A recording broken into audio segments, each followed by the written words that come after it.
ജീൻസിന്റെയും മറ്റ് റെഡിമെയ്ഡ് പാന്റ്സിന്റെയൊക്കെ നീളം കുറയ്ക്കുമ്പോൾ നമുക്ക് അതിന്റെ ആ ഒറിജിനൽ സ്റ്റിച്ച് നമ്മൾ കുറയ്ക്കുമ്പോൾ വരില്ല. അതിന്റെ ആ ഒറിജിനൽ സ്റ്റിച്ച് അങ്ങനെ തന്നെ നിലനിർത്തിയിട്ട് നമുക്കതിന്റെ നീളം കുറയ്ക്കുന്നത് എങ്ങനെയാന്ന് നോക്കാം. അപ്പൊ അതിനായി പാന്റ് ഇതിലിപ്പോ വീഡിയോയിൽ കാണിച്ചിരിക്കുന്ന പോലെ അങ്ങോട്ട് മടക്കിയിട്ട് എത്രയാണോ നീളം കുറയ്ക്കേണ്ടത് അതിന്റെ പാതി എടുക്കുക. എനിക്കിപ്പോ ഇവിടെ 3 ഇഞ്ചായിരുന്നു നീളം കുറയ്ക്കേണ്ടത്. അപ്പൊ ഞാൻ മടക്കിയത് കൊണ്ട് 1.5 ഇഞ്ച് വെച്ചിട്ടുണ്ട്. അത് നമ്മൾ നല്ല സ്റ്റിച്ചുകൾ ലൈന് നേരെ വരുന്ന രീതിയിൽ 1.5 ഇഞ്ച് എല്ലാ സ്ഥലത്തും മാർക്ക് ചെയ്തിട്ട് 1.5 ഇഞ്ച് കണക്കിൽ നമ്മൾ എല്ലാം പിന്ന് വെച്ച് സെക്യൂർ ചെയ്യുക. എന്നിട്ട് സ്റ്റിച്ച് ചെയ്യാൻ നമ്മൾ ആ കട്ടി ഭാഗം ഒഴിവാക്കിയിട്ട് അതിൻ്റെ ഇത്തിരി മുന്നൊന്ന് സ്റ്റാർട്ട് ചെയ്യുക. കാരണം ആ കട്ടിയുള്ള ഭാഗത്തുനിന്ന് സ്റ്റാർട്ട് ചെയ്യാൻ വേണ്ടി ബുദ്ധിമുട്ടായിരിക്കും.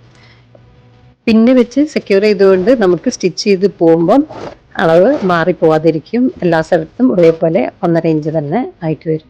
ഇനി ഈ കട്ടി ഭാഗങ്ങൾ എത്തുമ്പോൾ ഒന്ന് മെല്ലെ അഡ്ജസ്റ്റ് ചെയ്തിട്ട് വേണം അതിൻ്റെ ലിവറൊന്ന് പ്രഷർ ഫുട്ട് ഒന്ന് പൊക്കിയിട്ട് വേണം ചെയ്യാനായിട്ട്. അപ്പം അങ്ങനെ ശ്രദ്ധിച്ച് നല്ല അരികു ചേർത്തി പതുക്കെ പതുക്കെ അടിച്ചെടുക്കണം. സ്പീഡിൽ ചെയ്യരുത്. കട്ടിയുള്ള ഭാഗങ്ങളൊക്കെ വരുമ്പോൾ നല്ലോണം ശ്രദ്ധിക്കണം.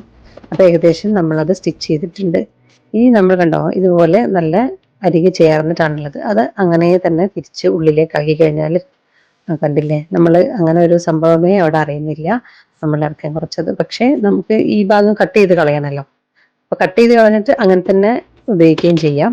അല്ലെങ്കിൽ ഞാനിത് അവിടെ ഒന്ന് ആ കട്ട് ചെയ്ത ഭാഗം ഒന്നാണ് സെക്യൂർ ചെയ്യാറുണ്ട്. അപ്പോൾ അതിനുവേണ്ടി ഞാനൊന്ന് ഓവർലോക്ക് ചെയ്യാണ്.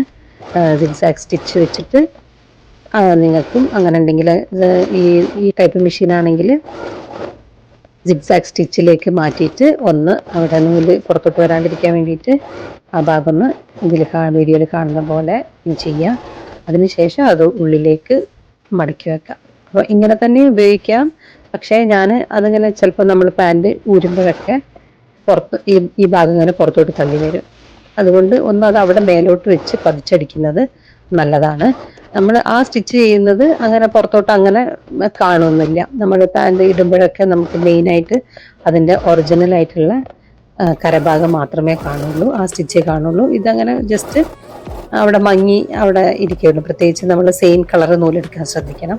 അപ്പോൾ അവിടെ അങ്ങനെ ഒരു സ്റ്റിച്ച് നമ്മൾ ചെയ്തതായിട്ടേ അറിയില്ല. നല്ല പെർഫെക്ഷനോട് കൂടി പാൻറ് നിൽക്കുകയും ചെയ്യും. നമ്മൾ ഉപയോഗിക്കുമ്പം ഉള്ളിലുള്ള ആ കട്ട് ചെയ്ത ഭാഗം ഇങ്ങനെ കണ്ടോ പുറത്തോട്ടേക്ക് അങ്ങോട്ട് താഴോട്ടേക്ക് തള്ളിപ്പോല. വീഡിയോ ഇഷ്ടപ്പെട്ടാൽ എല്ലാവരും ലൈക്ക് ചെയ്യാനും ചാനൽ സബ്സ്ക്രൈബ് ചെയ്യാനും മറക്കരുതേ. പിന്നെ ഫ്രണ്ട്സിന് ആവശ്യമുള്ളവർക്കൊക്കെ ഒന്ന് ഷെയർ ചെയ്തും